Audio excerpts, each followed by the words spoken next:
Welcome to this week's episode of the Jewish Diaspora Report. On this week's episode, we get surrounded. Again. Let's get started.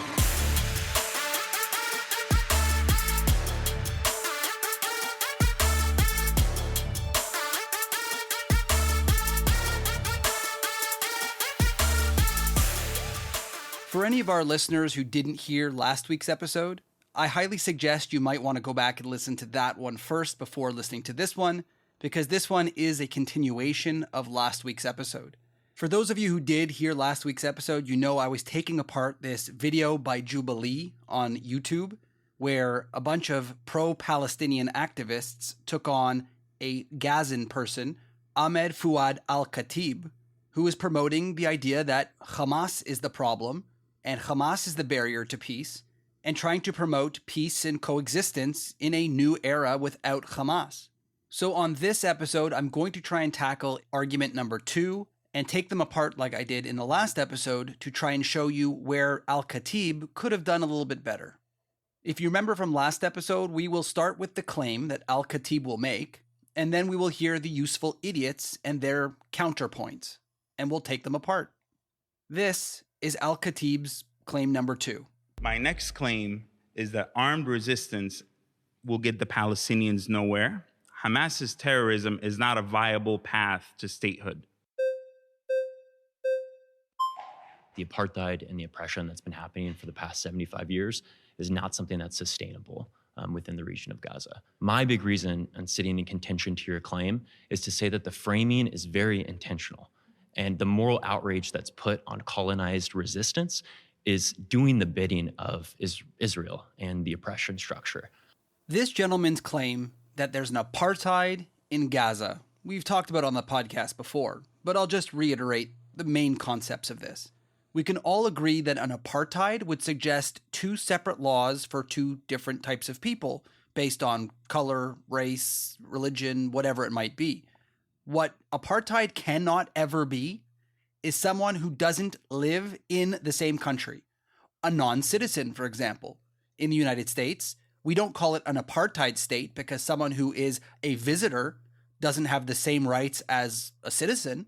That isn't apartheid. So it's always ironic when these people use Gaza and even the West Bank or Judea and Samaria and claim there's an apartheid. Unfortunately, you can't have it both ways. Either the West Bank and Gaza are Palestinian territories run by Palestinian Arab governments, and therefore you have no rights to the state of Israel. You are not a citizen. And if you would like to go to Israel, which many do for work or even just to visit, they need permission because you are not a citizen. You are crossing an international border. So it is always ironic when they make this claim of an apartheid, despite the fact that they are the ones calling for the so-called apartheid, by saying we don't want Israel to have its laws over Gaza. We don't want an occupation, so therefore give us our own governments, give us our own laws. But then at the same time, if you don't give us your laws, then it's an apartheid? None of this makes any sense. But that never stops them from using these ridiculously debunked claims. One thing that I always find interesting when they use terms like colonized resistance, or that they have a right to be violent because they're colonized people, I don't see any other colonized people making these similar claims. The Tibetans, for example, aren't violent. There are many groups in the Middle East, the Yazidis, the Kurds, the Jews. The Jews have been colonized as much or more than any other group in the Middle East. And yet, we're not murdering all of the Arabs of Israel just because we have a right to resist the fact that they colonized our land. This claim that they somehow solely have a right to fight back against the colonization, even though it really wasn't one, is just really funny because it doesn't apply to literally anybody else.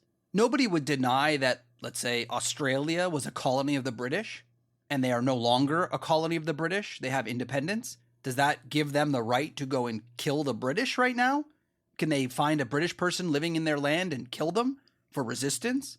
You would probably make the claim, no, well, they're independent now. They have their own country, their own government. So does Gaza.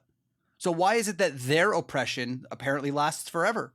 Much like their refugee status for no reason. But let's get back to see how this gentleman finishes his question.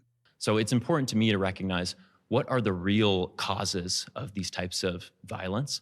It's a state that does not allow aid. It controls the food and water. It has restrictive access to people's freedom of movement. It's controlling the ports. And the list could go on about why people feel like they have no other means in order to fight back. Now, this claim is a mix of falsehoods and half-truths and probably ignorance, because he claims that the reason why they're resisting is because of all of these things that are forced onto the Palestinian Arabs. Things like restricting their movements, things like controlling their ports. The problem with his argument, though, is either he's unaware, which is very possible, or completely ignoring the fact that none of those things existed prior to 2005. Before the 2000s and the intifadas and the takeover of Hamas in Gaza, there were no borders. There was no blockade. There was no restriction of aid, which frankly doesn't even exist now. But the funny part about this argument is the Palestinian Arabs were still killing in the first intifada in the 1980s when not a single checkpoint, not a single border, no blockade. There was no restriction on their movement, period. And yet, ironically, they were still fighting and killing Jews. So if you're claiming that the reason they're fighting and killing Jews is because of all of those things, they were doing that before those things existed. So what's your excuse now for that? Why were they doing it then? Because this has nothing to do with the supposed apartheid or supposed oppression. This has always been, they don't want the Jews to live there, so they think they have a right to kill them for quote unquote stealing their land, which has also been debunked. One more little interesting fact that this person brought up was suggesting that all of the non-violent means have been tried and they're all failing. The Palestinian people are still under all this oppression. Why are they not going to turn to the violent means? Because nothing else has worked. And I think it's an ironic statement because, no offense, you're a Western useful idiot telling them to be violent and in a way supporting that violence. And meanwhile, it is exactly that violence by certain groups among the Palestinian Arabs, people like Hamas and Palestinian Islamic Jihad, that create the problems that the Palestinian Arab people have to suffer under. It is unbelievable to me that they have not learned following the 1980s and the 2000 intifadas where they did this armed struggle and it led to what we're dealing with today that they're currently complaining about. We don't like checkpoints, we don't like borders, we don't like all of these things. Meanwhile, those came about because of your armed resistance. When are you going to learn that it's not going to work? That it actually backfires on your people, which is kind of funny because you as a Western useful idiot who don't have to live under that are suggesting, yeah, go keep fighting. And maybe one day you'll actually be free, even though every time you do this, it leads to more challenges in your life. It is yet again just another way the useful idiots either don't know or really don't care about the history and will thrust it upon the Palestinian Arab people to have to go and live a terrible life because they believe they should be killing people. A point that Alkhatib makes pretty clearly right here. That is a brilliant point that you just brought. That is precisely what I am desperately but your trying focus to here, do. and your coming here is focusing on Hamas. Because October 7th is not an isolated event. I respectfully disagree with the idea that this had a starting point, a tactical starting point on October 7th, whereby a specific act that was a choice triggered where we're at right now. And if I may say, what I'm it sounds like you're saying the best strategy of the Palestinian people is to lay back and just let Israel do what they want. You can't fight back. You can't try to have any sort of action against your oppressors. Just take it. Here again, we have more examples of the useful idiots cutting off the Gazan, telling him he's wrong, telling him he should be blaming everybody other than Hamas, despite his lived experience. And the ironic part is that he's not saying that they should just give up. He's saying that armed resistance will do more damage to the Palestinian Arabs in Gaza than good, which is a pretty fair point. But the useful idiot doesn't like that. He thinks they should be able to kill or hurt anyone they want, and then complain about the repercussions for those actions that you're taking. But this is pretty much par for the course for the Western useful idiots. They sit nice and comfortably over in the West and tell the Gazan people to resist and then have to suffer under the repercussions because really the Western idiots don't really care about the people of Gaza and only want to see Jewish people or Israeli people either dead or expelled from their land. Think about the moral decay that we have in the West today, that someone can actually sit here and justify and say, yeah, I think it's a great idea. I have justified the fact that you can go and kill Israelis or anybody you want because you are deemed oppressed. Consider how crazy that is. In no time or no other country would this ever be okay. Hamas formed in 1987 during the first Intifada, right? So they formed as an armed resistance group in 1987. There would be no need for resistance if there wasn't a military occupation. So I'll start by pointing out that this gentleman speaking now is apparently also a Gazan who left Gaza many years ago. And his claim is that why would Hamas exist if they didn't need armed resistance? But this claim also doesn't make any sense. Unfortunately, even Gazans and Palestinian Arabs themselves have very little clue about actual history. They only know what they've been told, which is, unfortunately, most of the time falsehoods from their grandparents and their school books. But the reality is, when Hamas was created, it was in fact created, like he said, after the Intifada, but it was created to fight against Fatah, which is the other group that's currently the Palestinian Authority, because in that era, they were looking to make peace with Israel. In the late 1980s, 1990s is when the Oslo Accords were starting to be discussed, making deals, recognizing a two-state solution, which was part of Fatah's idea. Fatah was trying to make a deal for a state alongside Israel, and Hamas wanted nothing to do with that. They rejected the idea completely. They are the from the river to the sea people. So his claim that Hamas only exists to fight the occupation is somewhat ridiculous, because had they not splintered from Fatah, there could have been a deal which would have allowed them to have a state. They refused that deal and wanted to do armed resistance, not only against Fatah, but also against Israel. Don't get me wrong, I'm not suggesting that if Hamas wasn't created, that somehow there would be peace in the Middle East right now. Fatah has its own problems. The Palestinian Authority is corrupt. They have no interest in making peace. But the difference is that Hamas doesn't want to even consider a peace deal, whereas Fatah pretends they want to have a two-state solution. And who knows what could have happened had Hamas not taken over Gaza, and Gaza could have been maybe a much better place to be living right now, which ironically is the same reason they claim they need armed resistance, because Gaza is such a bad place right now, because of Hamas running it. It's kind of a circular argument if you think about it. And here's an interesting clip from Alkhatib explaining the resistance, so they call it. Their first victims for this resistance group in the 1980s were women to wear the hijab to cover themselves up, and suspected traitors and collaborators with the Israeli army. In the 1980s, before they laid a finger on an Israeli soldier or an Israeli settler in Gaza, Palestinians were the first victim of Hamas, which is so classic of the Muslim Brotherhood offshoots. It's a great point that he makes here, and one thing I will add is the fact that when they use the term collaborator, that's essentially what they give anybody that they feel like killing. If they want to be justified in their killing, they'll just claim someone's a collaborator. They don't need proof, they just murder them. And the irony in the fact that Hamas was created following the first Intifada, because the first Intifada also had the Intrafada, where Yasser Arafat and his men went around killing quote-unquote collaborators or people who were against him, or that he thought were against him. And so when Hamas took over power and became a thing, they did the same. Just go around murdering people who are against you. It is one way to solidify your power. So the irony is that, like all cases in the Middle East, it seems like the person who gets hurt the most by these radical Islamic terrorists are their own people.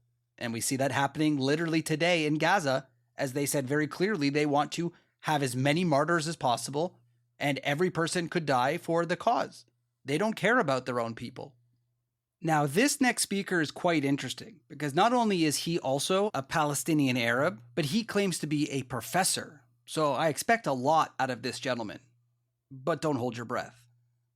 So my question to you, what would you suggest to my family in the West Bank, where there's no Hamas, and yet they're still being killed, persecuted, living in economical prison, that they cannot step out from their cities more than 2 miles away from their homes? What would you suggest for them to do against this brutality? Here we have one of the most used talking points that is so easily debunked.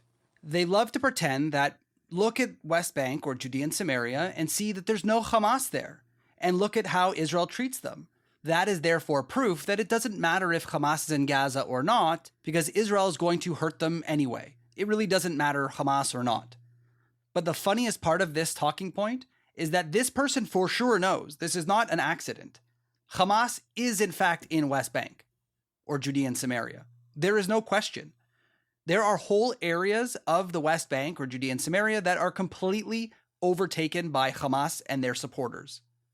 There is a reason why the Palestinian Authority, or Fatah, now the Palestinian Authority, refuses to go into many parts of their own land. Their responsibility is to control the area under Oslo. They are supposed to stop radical terrorism from inside their area, and they have admitted they have lost full control of entire areas. They actually had to beg Israel to come into those areas in order to fight the Hamas terrorists because they couldn't do it. Unfortunately, post October 7th, Fatah, or the PA, unfortunately won't even go into those areas, not only because they can't fight back or deal with Hamas that's in their area, but also because they don't want to be seen by the other Hamas-supporting Palestinian Arabs that they're the ones who are fighting back against the more popular Hamas groups. So therefore, they keep their hands clean of it, and they just let Israel deal with it. So this claim that Hamas isn't there in the West Bank is a complete and utter falsehood. It is a lie. This person knows, and he's lying to you. And again, just like we said earlier with Gaza, I love when these people use claims like, our people are suffering, our people are living under oppression. This person's family likely lives under Area A or B in the West Bank or Judea and Samaria, which means they are citizens of the Palestinian Authority.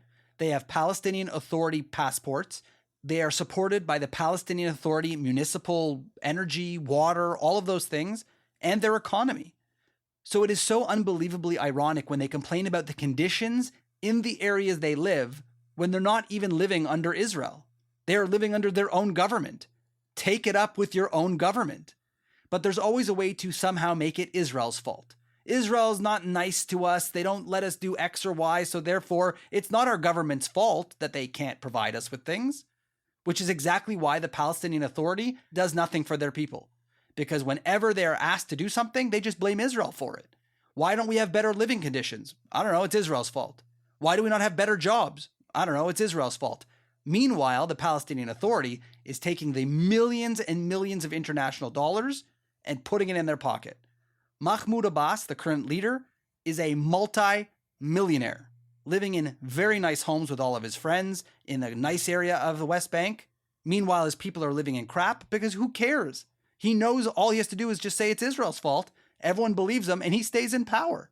Although that might be ending soon because people don't really like the Palestinian Authority, which is yet another reason why Hamas is growing in the West Bank or Judea and Samaria, because people hate the Palestinian Authority. And sadly, way more Palestinian Arabs today seem to support the armed resistance idea rather than what Palestinian Authority has been offering them. This was actually a pretty pathetic excuse from someone who claims to be a professor and a Palestinian Arab, clearly just trying to lie. Here, Alkhatib tries to find some common ground with this other Palestinian Arab, but it doesn't go too well. So how about we separate, as a first step, we separate the just and urgent aspirations of the Palestinian people from the corrupted armed resistance narrative of Hamas, number one. Number two, we actually come up with a cohesive national strategy for a nonviolent resistance. We don't need the images of dead. My family are not to be consumed. It was not a propaganda. My With all due family respect, are not. If someone is using propaganda, it's the Israelis saying the hostages' names and their pictures, and look, and they're trying to gain the sympathy from Americans. You notice here how Al-Khatib tries to suggest a very cognizant and smart idea, which is let's come up as an entire people a non-violent solution to this problem. And this Palestinian Arab professor says, no, let's not do that. We need armed resistance, and we should be showing dead babies everywhere, which I thought was pretty interesting because he seems to have an issue with Israel showing off the hostages that are currently in Gaza, which, by the way, none of these people are calling to be released. He thinks that that's just propaganda. Meanwhile, Al-Khatib says, my family being killed is not a prop for your BS that you're putting out. And he disagrees. He thinks that you should put out all of these dead bodies for sympathy because he believes strongly in manipulating the voices and the minds of the people in the West, the people that he currently teaches, I'm sure. And listen to what Al-Khatib says about the encampments that this gentleman probably was behind.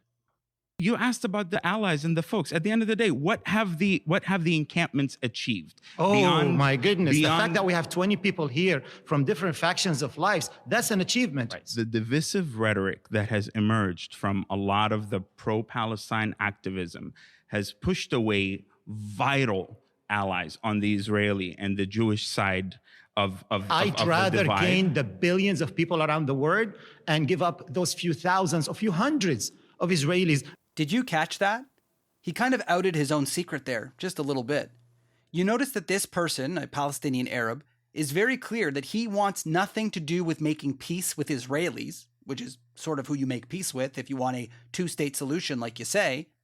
And he's more focused on putting out propaganda and hate and bullshit online in order to get billions and millions of people from around the world to be on their side. I'm wondering how that fixes the problem in the Middle East, because you do have to make peace with Israel and Israelis and make sure that both peoples are happy and safe. But if you're not talking to them and you're talking to Western useful idiots, what does that get you? What it gets you is a world that hates Israel, a world that finds that Israel is not a legitimate state, unlike every other state in the world, and that it can maybe lead to the eventual hope that all states will turn their back on Israel, Israel will be alone, and then the Palestinian Arabs can do what Hamas did on October 7th across the entire country. This man just outed himself for what his real goal is. It is not making peace with Israelis or having a solution to this problem. It is brainwashing idiots in the West to support them. And how they do that is by armed resistance, which then leads to dead baby pictures. So then you get the Western useful idiots on your side, and the cycle continues. This is his entire plan.